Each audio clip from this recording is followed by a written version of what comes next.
हाय, माझं नाव सिद्धार्थ देवधर. माझ्यासाठी फिरोद्याचा प्रवास एक अद्भुत अद्वितीय प्रवास आहे. म्हणजे शाळेमध्ये असताना मी पहिल्यांदा फिरोद्या पाहायला आलो होतो. आमच्या शेजारचा एक दादा फिरोद्या करत होता.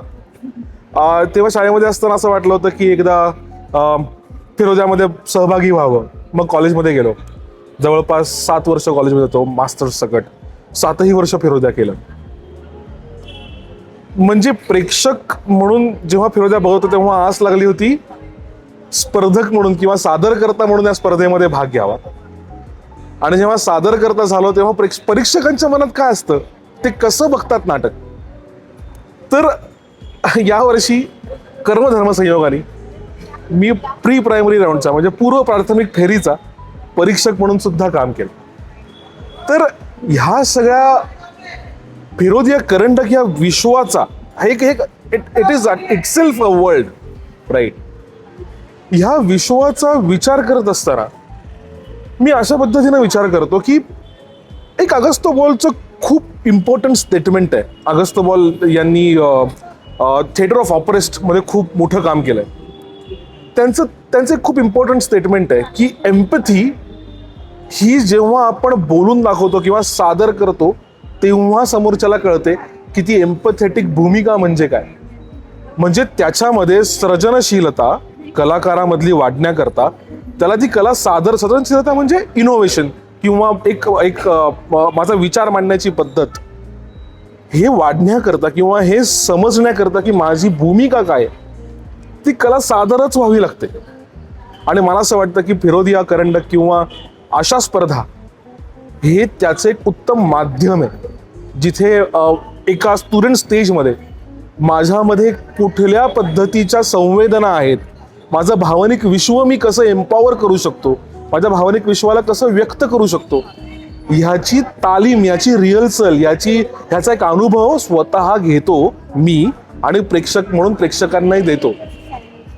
तर तसंच प्रेक्षक म्हणून हे सगळे जसं मी माझ्या शाळेच्या आयुष्यात थांबलो होतो तिकीट खिडकीवरती तिकीट गेला, तसेच आता हे सगळेजण थांबलेले आहेत. लवकरच यांना तिकीटही मिळेल, लवकरच तिकीट चेक होईल, ते आज जातील आणि पाहतील नाटक थिएटरमध्ये.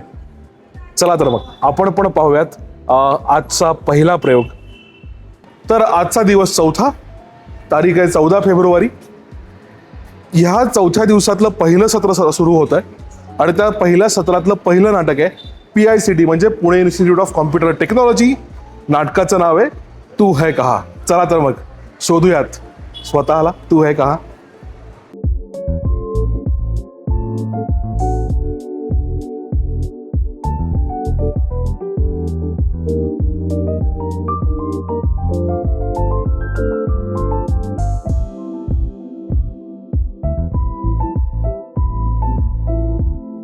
एकदम भारी नाटक होतं. आम्ही पण PICT कॉलेजचेच आहे. Okay. तर so proud of the team.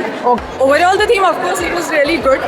But in terms of art, lights, colors coming together at the same time, the coordination, amazing. Like, for me, seeing this at the first time, I was like, okay, someday I would love to be part of something like that. So overall, yeah, I just love it. PICTचं खरंच कौतुक वाटतं की त्यांनी जे सगळे norms विरोधियासाठी असतात ते त्यांनी उत्तम प्रकारे वापरले आहेत. म्युझिक, कोऑर्डिनेशन, लाईट्स वगैरे खूप भारी होते आणि ज्या संकल्पना होत्या, तो जो जटायू येतो, तो रावण येतो, ते खूप छान पद्धतीने त्यांनी दाखवलं. जे बॅकग्राऊंड जे होतं ना ते अतिशय सुंदर केलं होतं मुलांनी. सेट आणि सेट डिझाईन आणि जे पिक्चर्स काढलेले होते ते पण खूप सुंदर होते. डान्स पण खूप छान झाला आणि कन्सेप्ट वेगळी होती आणि लवकर समजली ती त्या डान्समुळे आणि मुलांच्या एक्सप्रेशन्समुळे लवकर लक्षात आलं. सगळ्यांची ॲक्टिंग पण खूप छान होती. पहिलं नाटक आत्ता संपलेलं आहे. स्वतःचा शोध घेणारं नाटक आहे आणि नेहमीप्रमाणे PICTचं नाटक जसं असतं कलरफुल एकदम, हां त्याप्रमाणेच हे आत्ता या वर्षीचा प्रयोग एकदम कलरफुल होता. खूप सारे रंग बघायला मिळाले, इकडे तिकडे खूप सारी चित्र बघायला मिळाली, शॅडो प्ले बघायला मिळाला. नाटकाचा प्रवास एका वेगळ्या गोष्टीवर चालू होतो आणि तो संपतो स्वतःपर्यंत येऊन. So it's a journey right. म्हणजे कदाचित ती प्रोसेस त्यांनी त्या नाटकामध्ये पण अनुभवली असेल कदाचित. त्यांना आता विचारत आपण ते कसं काय सगळं घडलेलं आहे. वास्तविक हे नाटक बरं का, हे नाटक 2 भाषांमध्ये होतं बरोबर का नाही, मराठी आणि हिंदी. बनारसला कोण गेले आपल्यापैकी? बरेच लोक गेलेले आहेत. Okay, solo trip, solo tour, solo travel. Okay, very nice. काय वाटलं, का ही थीम, का हीच गोष्ट का? मी पृथ्वीराज शिंदे, मी तू हे कहा या नाटकाचा दिग्दर्शक. सो ही जी थीम आहे ती आमच्या टीममधून आली होती. आम्ही प्रोसेसच्या सुरुवातीला डिस्कशन्स करतो, ज्याच्यातून आम्हाला वाटणारे विषयांवर आम्ही चर्चा करतो. तर हा विषय आम्हाला महत्त्वाचा वाटला की आपण सतत भविष्याचा विचार करत राहतो की आपलं भविष्य और आपल्या फॅमिलीचं भविष्य आपण सिक्युअर करण्याच्या नादात झटत असतो. पण या सगळ्या भानगडीमध्ये आपण कुठंतरी स्वतः जगणं विसरून जातो. तर मग हे आम्हाला कुठंतरी आमच्या खूप जवळचा विषय वाटला, कारण आमचे आईवडील किंवा आमचे मोठे बहीण भावंड किंवा आम्ही बरेच लोक त्या गोष्टीशी रिलेट करू शकतो. माझं नाव सुजान चंदन खेडे, मी या नाटकाचा दिग्दर्शक आहे. आम्ही सेट बनवताना बरेच रेफरन्सेस, म्हणजे भावार्थ आणि अन्वी बनारसला जाऊन आलेले, तर त्यांच्याकडनं थोडे रेफरन्सेस मागवले. मग काय बाबत रंग किंवा टेम्परेचर बनारसचं ते कसं असतं ते थोडे व्लॉग्सनी बघितलं, किंवा जी आमची सेटिंग वगैरे होती ते व्लॉग्स थ्रू बघितले. माझं नाव अमेय, मी तू हे कहा या नाटकामध्ये म्युझिक केलं आहे. आणि बनारस जेव्हा थीम आम्ही निवडली तेव्हापासूनच आम्ही तिथल्या म्युझिकचा, फोक स्टाईल म्युझिकचा रिसर्च चालू केला होता. आणि तिथलं इंडियन क्लासिकल म्युझिक तर खूप फेमसच आहेच आहे. सो त्याचा एक वेगळा रिसर्च होता, फोक म्युझिकचा एक वेगळा रिसर्च होता. तर या सत्रात दुसरं नाटक सादर होईल आता, जे आहे DY पाटील इंजिनिअरिंग आणि इनोव्हेशन कॉलेजचं, जे तळेगाव दाभाडेचं कॉलेज आहे, आणि त्यांच्या नाटकाचं नाव आहे पायरी. चला तर मग पाहूयात दुसरं नाटक.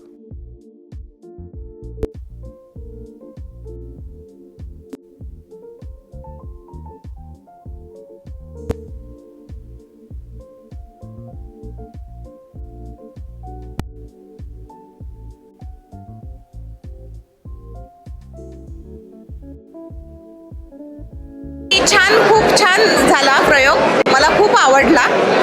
आणि एक छान समाजाच्या दृष्टिकोनातून एक छान सुंदर सांगण्याचा प्रयत्न केला की सर्वांना चान्स मिळायला पाहिजे, मुलगा असो किंवा मुलगी असो, स्त्री किंवा पुरुष.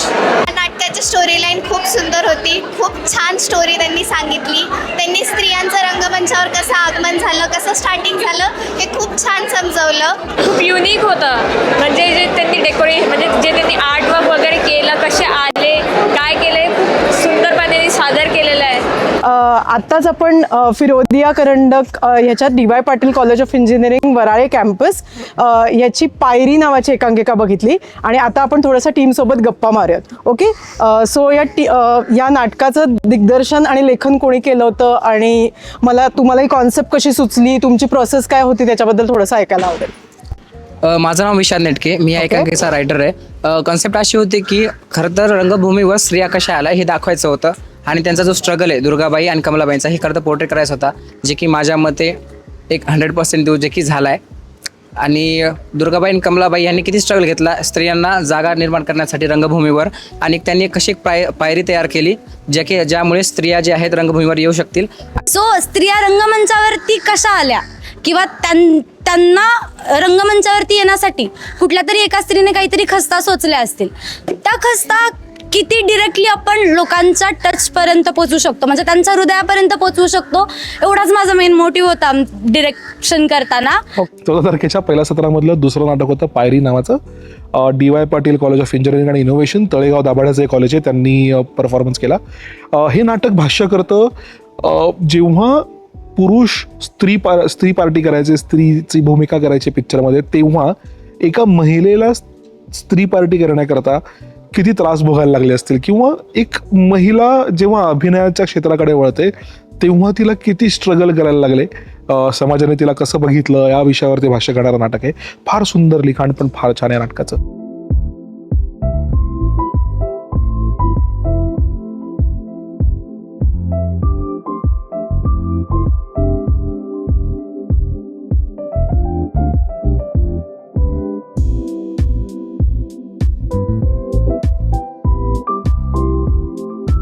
अक्षरशः अंगावरती शहारे आलेले आहेत, आणि जी गरज होती की जे रेप केसेस आहेत त्या होत आहेत आणि त्याच्या खिलाफ कोणीच आवाज उठवत नाही आहे, तो मुद्दा यांनी मांडला. आणि परफॉर्मन्स असावा तर असा लिजिट माझ्या अंगावरती काटे होते, डोळ्यांतून पाणी होतं आणि ऑडियन्समध्ये प्रत्येकजण आज MITWPOच्या नावानेच घरी जाणार आहे, आय एम डॅम शुअर. आणि पूर्ण थिएटरचा वापर केला आणि त्यांनी प्रेक्षकांना पण इन्व्हॉल्व केलं, त्याच्यामुळे नाटक खूप अजून वरती आलं आणि एंड वॉज एपिक. आत्ता जस्ट MITचं नाटक पाहिलं आणि नाटकामधला एकूणात त्या नाटकाची एनर्जी अजून फील होतीये. प्रेक्षकांना घेऊन हे नाटक जातं पुढे, सो प्रेक्षकही नाटकासोबत पुढे जातात. तर आता त्यांच्याकडनंच ऐकूयात कसा वाटला त्यांना परफॉर्मन्स, एक्झॅक्टली काय त्यांच्या मनात आहे, प्रयोग झाल्यानंतरच्या भावना कशा असतात, आपण टीमकडनंच ऐकूयात. पहिल्यांदा ओके, धारावी आतनं कोणी पाहिले? ओके, गेला होता तुम्ही, काय एक्सपिरियन्स होता तेव्हा, कसा एक्सपिरियन्स होता? खूप भारी एक्सपिरियन्स होता. म्हणजे कसे ते लोक इतक्या कमी जागेत राहतात, किती त्यांच्या अडचणी असतात, कशा गोष्टी ते स्ट्रगल करून कसं राहणंपान करतात त्यांचं, हे बघणं फारच इंटरेस्टिंग आणि असं खूपच आश्चर्यचकित होतं की असेही लोक राहू शकतात. राईट. सो आपल्या जनरेशनला कसं लवकर पोचता येईल, म्हणजे किती इझी पोचता येईल हा प्रयत्न होता. आणि रॅप हे आता ट्रेंडवर आहे, हिपहॉप आता ट्रेंडवर आहे.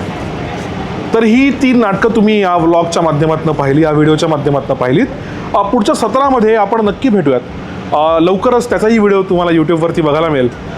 सबस्क्राईब करायला नक्की विसरू नका. तुमच्या कमेंट्स लिहा, आम्हाला तुमच्या कमेंट्समधनं या मुलांना काही प्रोत्साहन देता येईल अशा नक्की कमेंट्स तुम्ही लिहिणं अपेक्षित आहे. व्हिडिओ आवडला असेल तुम्ही नक्की लाईक करालच, त्याची मला खात्रीच आहे. भेटूयात पुढच्या व्लॉगमध्ये.